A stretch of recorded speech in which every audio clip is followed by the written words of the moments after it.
가깝고도 먼 나라 일본. 우리는 흔히 일본을 장수 국가이자 노인 복지가 잘 된 선진국이라고 생각합니다. 깨끗한 거리, 질서 정연한 사람들, 그리고 세계에서 가장 먼저 고령화 사회에 진입하여 시스템을 갖춘 나라라고 믿고 있죠. 하지만 그 화려한 벚꽃 뒤에는 우리가 미처 알지 못했던 혹은 애써 외면하고 싶었던 서늘한 그림자가 숨겨져 있습니다. 노후 파산, 그리고 하류 노인. 이 끔찍한 단어들이 일본 사회를 뒤덮은 지는 이미 오래입니다. 평생을 회사를 위해 성실히 일했고 세금과 연금을 꼬박꼬박 냈지만 막상 70대가 되어 손에 쥔 것은 월 12만 엔, 우리 돈으로 약 100만 원 남짓한 국민연금 뿐입니다. 물가는 하루가 다르게 치솟고 늙은 몸은 여기저기 삐그덕거리며 돈을 달라고 아우성치는데 수입은 딱 고정되어 있는 삶. 과연 월 100만 원으로 살인적인 물가의 도쿄 하늘 아래서 인간다운 삶을 유지할 수 있을까요?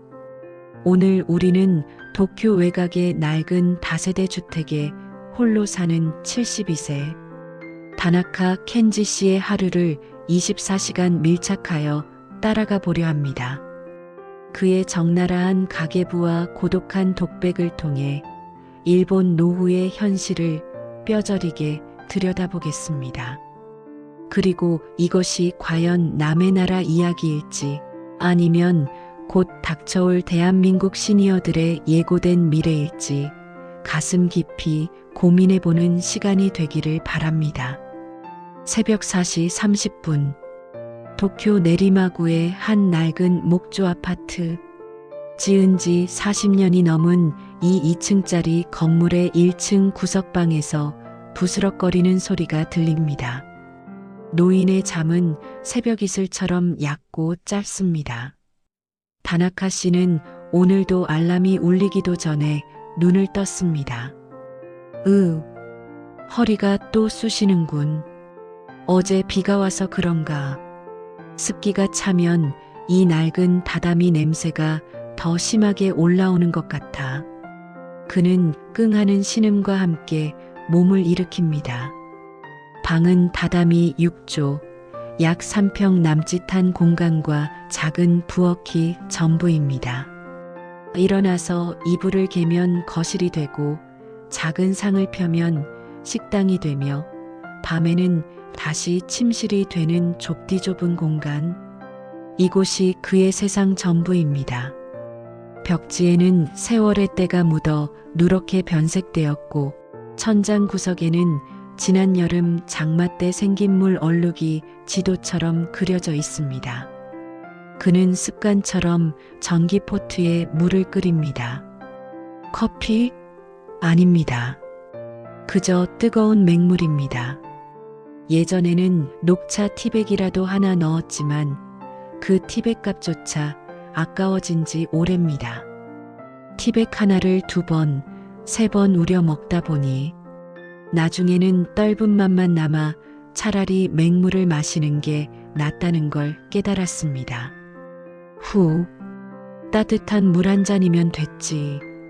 속이라도 데워야 하루를 시작하지. 아침은 뭘 먹나? 어제 남은 찬밥이 조금 있던가. 그는 낡은 냉장고 문을 엽니다. 윙 하는 모터 소리가 요란하게 돌아갑니다. 20년도 더 된 냉장고 안은 썰렁하기 그지없습니다.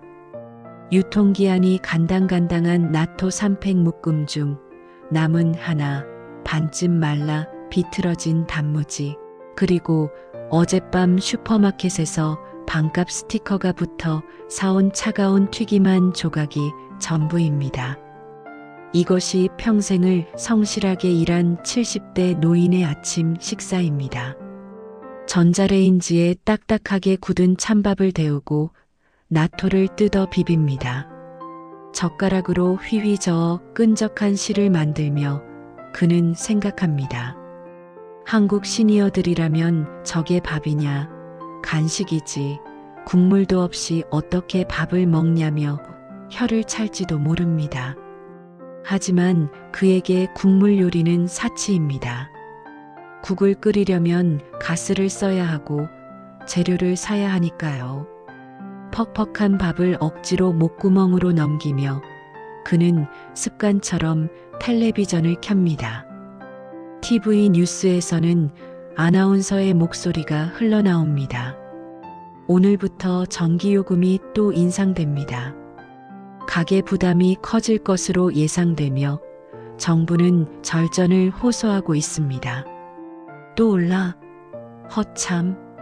안 그래도 아까워서 밤에 불도 잘 안 켜고 사는데 여기서 더 아끼려면 촛불이라도 켜고 살아야 하나. 다나카 씨는 밥을 먹다 말고 리모컨을 내려놓습니다. 전기세, 수도세, 가스비. 숨만 쉬어도 나가는 고정 지출이 그의 목을 조여옵니다. 일본의 공과금은 한국보다 훨씬 비쌉니다. 여름에는 에어컨을 켜는 것이 두려워 선풍기 한 대로 버티다 열사병으로 실려가는 노인이 수두룩하고 겨울에는 난방비가 무서워 패딩 점퍼를 입고 이불 속에 들어가 지냅니다. 그 역시 마찬가지입니다. 그는 40년 동안 중소기업의 영업사원으로 일했습니다. 매일 아침 10,000원 전철에 시달리며 출근했고 상사에게 굽신거리고 거래처 접대를 하며 간을 버렸습니다. 월급 봉투는 고스란히 아내에게 갖다 바쳤고 자식들 학비와 생활비를 대느라 자신의 용돈은 늘 뒷전이었습니다. 정년퇴직을 하면 퇴직금을 받아 아내와 온천 여행도 다니고 손주들 용돈도 쥐어주는 여유로운 삶을 꿈꿨습니다. 그것이 당연한 보상이라고 생각했습니다. 하지만 현실은 잔인했습니다. 아내의 긴 암 투병 생활. 일본의 의료비가 비싸다고는 하지만 간병비와 비급여 치료비는 감당하기 힘들었습니다. 모아둔 돈과 퇴직금은 병원비라는 블랙홀로 다 빨려 들어갔고 아내가 세상을 떠난 후 그에게 남은 건 텅 빈 통장과 이 낡은 목조 아파트 그리고 병든 몸뚱이뿐이었습니다. 열심히 살았는데 남들보다 게으르게 산 것도 아닌데 내게 남은 게 고작 5평 방 한 칸과 편의점 도시락이라니 도대체 어디서부터 잘못된 걸까? 그는 씁쓸한 미소를 지으며 식기를 정리합니다. 설거지물도 아까워 아주 가늘게 틀어놓고 재빨리 헹굽니다. 이제 오전 9시. 하루 중 가장 긴 시간이 시작되었습니다. 그는 주섬주섬 외출복을 챙겨 입습니다. 집에 있으면 전기세가 나가니까요. 그가 향한 곳은 동네 도서관입니다. 이곳은 그와 비슷한 처지의 노인들로 이미 만석입니다.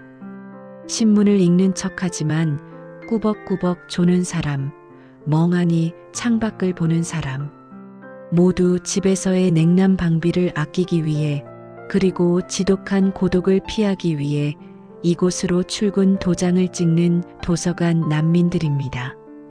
다나카 씨는 구석 자리에 앉아 잡지를 펼칩니다. 글자가 눈에 들어오지 않습니다. 돋보기를 맞춰야 하는데 그 돈이 아까워 미루고 있기 때문입니다. 주변을 둘러봅니다. 맞은편에 앉은 노인은 텀블러에 집에서 싸온 보리차를 마시고 있습니다. 자판기 커피 한 잔 뽑아 마시는 것도 서로에게는 사치라는 걸 알기에 아무도 서로에게 말을 걸지 않습니다. 그저 침묵 속에 각자의 시간을 견딜 뿐입니다. 점심시간이 되었습니다. 도서관 휴게실에서 주먹밥 하나를 꺼내 먹습니다. 아침에 남은 밥에 소금을 조금 뿌려 뭉친 것입니다. 목이 메어 도서관 정수기 물을 벌컥벌컥 들이켭니다. 창밖으로 근처 식당에서 점심을 먹고 나오는 직장인들이 보입니다. 손에는 500엔짜리 커피가 들려 있습니다. 나도 저럴 때가 있었지. 점심 먹고 커피 한 잔 마시는 게 아무렇지도 않았던 시절이. 그때는 몰랐어. 그게 얼마나 큰 행복이었는지. 오후 2시. 그는 도서관을 나와 공원으로 향합니다. 공원 벤치에는 또 다른 무리의 노인들이 있습니다. 비둘기에게 모이를 주는 사람, 장기를 두는 사람. 그는 벤치 구석에 앉아 지나가는 사람들을 구경합니다. 유모차를 끌고 산책 나온 젊은 부부, 손주 손을 잡고 가는 할머니. 그 모습을 볼 때마다 가슴 한구석이 찌릿하게 아려옵니다. 그에게도 자식이 있습니다. 아들 하나, 딸 하나. 남부럽지 않게 대학까지 공부시켰고 결혼할 때 무리해서 집 얻는데 보태주기까지 했습니다. 하지만 연락 안 한 지 1년이 넘었습니다. 보고 싶지. 우리 손자 녀석들 얼마나 컸나 궁금하기도 하고.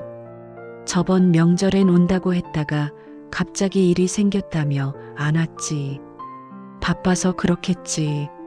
라고 믿고 싶지만 사실은 안다.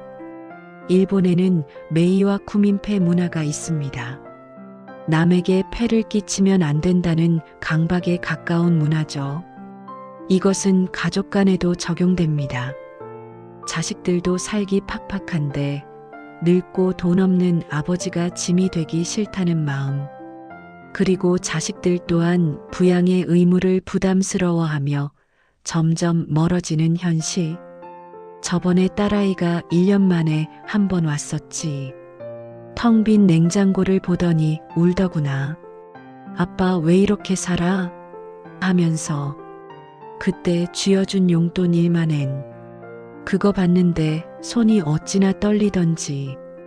자식 눈에 비친 내 모습이 너무 초라하고 비참해서 그 뒤로는 오지 말라고 했어. 그냥 무소식이 희소식이다 생각하고 사는 거지. 그는 공원 수도가에서 물을 한 모금 마시고 다시 걷습니다. 해가 지기 시작합니다. 이제 그는 하루 중 가장 중요한 전투를 준비해야 합니다. 오후 7시 30분. 다나카 씨의 발걸음이 빨라집니다. 그가 향한 곳은 동네 대형 슈퍼마켓입니다. 마트 안으로 들어선 그는 바로 물건을 집지 않습니다. 매장 한 구석, 도시락 코너가 가장 잘 보이는 자리에 서서 하이에나처럼 진열대를 주시합니다. 주변을 보니 그와 비슷한 눈빛을 한 노인 서너 명이 어슬렁거리고 있습니다. 경쟁자들입니다. 저기 점원이 나옵니다. 점원의 손에 들린 것은 바로 노란색 할인 스티커. 일본 마트에서는 당일 생산된 도시락이나 반찬이 팔리지 않으면 저녁 시간에 20%, 30%, 그리고 마감 직전에는 반값 한가쿠 스티커를 붙입니다. 다나카 씨의 목표는 오직 하나, 50% 할인 스티커가 붙은 도시락입니다. 지금이야. 저 돈가스 도시락, 저걸 잡아야 해. 점원이 스티커를 붙이자마자 눈치 싸움을 하던 노인들이 동시에 손을 뻗습니다. 순식간에 벌어진 쟁탈전. 젊은 시절 서류 가방을 들고 뛰던 그 민첩함은 사라졌지만 생존을 위한 본능은 그를 움직이게 합니다. 다행히 다나카 씨는 390엔 약 3,500원짜리 도시락을 195엔 약 1,700원에 손에 넣었습니다. 이것이 그의 오늘 저녁 식사이자 내일 아침까지 해결할 귀한 식량입니다. 휴, 다행이다. 오늘은 고기를 먹을 수 있겠어. 어제는 경쟁에서 밀려서 남은 튀김 부스러기랑 맨밥만 먹었는데 오늘은 운이 좋았어. 계산대로 가는 길, 그는 과일 코너를 힐끔 쳐다봅니다. 탐스럽게 익은 사과, 싱싱한 딸기. 사과 한 알에 200엔. 그에게는 그림의 떡입니다. 침을 한번 꼴깍 삼키고는 고개를 돌립니다. 과일 맛을 본 지가 언제인지 기억도 나지 않습니다. 비타민은 약국에서 파는 제일 싼 종합 비타민제로 때운 지 오래입니다. 계산을 마치고 나오는 길, 옆 계산대에는 젊은 부부가 카트 가득 물건을 담고 계산하고 있습니다. 소고기, 맥주, 아이들 간식, 과일. 그 풍요로운 카트를 보며 다나카 씨는 자신의 검은 비닐봉지를 등 뒤로 슬쩍 감춥니다. 초라함이 뼈에 사무칩니다. 집으로 돌아오는 길, 그는 자판기 밑을 습관처럼 훑어봅니다. 혹시나 누가 흘린 동전이 있을까 해서입니다. 처량하다고요? 아닙니다. 그에게는 100엔, 10엔이 생존의 문제입니다. 집으로 돌아온 다나카 씨는 낡은 가계부를 펼칩니다. 돋보기를 쓰고 꼼꼼하게 오늘의 지출을 기록합니다. 연금 월 12만 엔 약 100만 원. 도쿄에서 이 돈으로 어떻게 한 달을 버티는지 그의 적나라한 가계부를 공개합니다. 자, 보자. 일단 월세가 6만 엔 50만 원. 이게 제일 크지. 도쿄 변두리 40년 된 목조 아파트지만 이보다 싼 곳은 찾을 수가 없어. 여기서 관리비가 5,000엔 더 나가고 숨만 쉬어도 나가는 돈이 벌써 절반이 넘습니다. 남은 돈은 5만 5천엔. 여기서 전기, 수도, 가스요금 등 공과금이 평균 1만 5천엔 빠집니다. 아무리 춥게 살고 덥게 살아도 기본 요금이라는 게 있으니까요. 남은 건 4만 엔 35만 원. 이걸로 30일 동안 밥을 먹어야 해. 하루에 1,000엔 조금 넘는 돈이지. 그런데 밥만 먹고 사나? 병원비가 문제야. 나이가 드니 안 아픈 곳이 없습니다. 고혈압 약, 당뇨 약, 무릎 관절 파스, 그리고 가끔 욱신거리는 치아. 일본의 의료보험이 잘 되어 있다고 해도 본인 부담금이 있습니다. 한 달에 약값과 병원비로 평균 1만 엔은 좋게 깨집니다. 이제 남은 돈은 3만 엔. 이 돈으로 쌀도 사야 하고 휴지도 사야 하고 핸드폰 요금도 내야 하고 교통비도 써야 합니다. 이번 달은 친구 경조사가 없어서 천만다행이야. 저번에 친구 김씨 장례식 갔다가 부의금 5,000엔 내느라 그달은 일주일 동안 라면만 끓여 먹었어. 이제는 청첩장이나 부고 문자가 오면 슬픔보다 가슴부터 철렁해. 돈 때문에 인간도리도 못하고 사는 게 참 비참하지 않나. 그의 가계부 맨 아래에는 흑자라는 글씨 대신 언제나 잔액 0원 혹은 마이너스가 적혀 있습니다. 그리고 그 옆에는 빨간 글씨로 비상금 0원이라고 적혀 있습니다. 갑자기 큰 병이라도 걸리거나 저 낡은 냉장고가 고장이라도 나면 그는 대책이 없습니다. 빚을 낼 곳도 빌려줄 사람도 없습니다. 그것이 그를 매일 밤 잠 못 들게 하는 진짜 공포입니다. 저녁 9시 반값 도시락을 비운 다나카 씨는 멍하니 TV를 봅니다. 집안은 적막강산입니다. 말할 상대라곤 TV 속 아나운서뿐입니다. 하루 종일 입을 떼어본 적이 없습니다. 이거 얼마요? 봉투 주세요. 오늘 그가 한 말의 전부입니다. 벽에 걸린 가족 사진을 바라봅니다. 10년 전 아내가 살아있을 때 찍은 마지막 가족 사진. 사진 속의 자신은 환하게 웃고 있고 자식들과 손주들도 행복해 보입니다. 저 때는 몰랐습니다. 10년 뒤에 자신이 이런 모습으로 혼자 남아있을 줄은. 외롭다. 사무치게 외롭다. 배고픈 건 참겠는데 이 적막함은 참기가 힘들어. 차라리 누가 나랑 싸우자고 덤비기라도 했으면 좋겠어. 사람 목소리가 그리워. 그는 불을 끄고 자리에 눕습니다. 난방비를 아끼려고 보일러는 끄고 두꺼운 수면 양말을 신고 패딩 점퍼를 입은 채 이불 속으로 파고듭니다. 어둠 속에서 들리는 건 낡은 냉장고 돌아가는 소리와 자신의 거친 숨소리뿐입니다. 이 지독한 고독, 어쩌면 돈보다 더 무서운 건 세상에 나 혼자라는 외로움, 그리고 아무도 내가 죽었는지 살았는지 모른다는 무연사회의 공포일지도 모릅니다. 여러분, 일본 다나카 씨의 하루 어떻게 들리셨습니까? 에이, 일본 얘기네. 우리는 다르겠지. 라고 생각하셨나요? 전문가들은 경고합니다. 한국의 노인 빈곤율은 OECD 1위이며 고령화 속도는 일본보다 훨씬 빠릅니다. 다나카 씨의 오늘은 어쩌면 한국 시니어의 10년 뒤, 아니 5년 뒤 미래일지도 모릅니다. 준비되지 않은 노후는 재앙입니다. 자식에게 올인하고 내 노후 자금을 다 털어 교육시키고 결혼시킨 결과가 결국 5평짜리 방에서 반값 도시락을 찾아 헤매는 삶이라면 너무 억울하지 않겠습니까? 자식은 여러분의 노후를 책임져 주지 않습니다.